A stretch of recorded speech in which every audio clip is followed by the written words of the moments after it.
Welcome! In front of me I have GARMIN Forerunner 165 and I'm gonna show you how to factory reset this watch by using the system settings on it.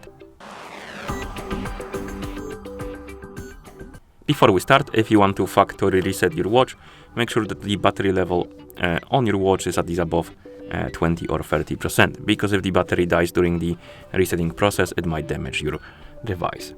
Now let's continue with the reset. So first thing we need to do is to open the menu, and you can open it by pressing and holding the up button.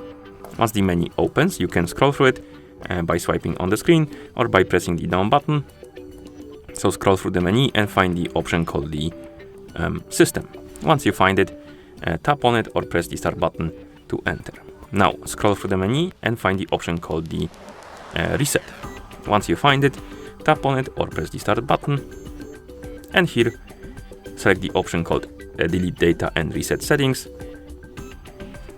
and then confirm by tapping on the checkmark or pressing the start button, and wait until the resetting process is complete.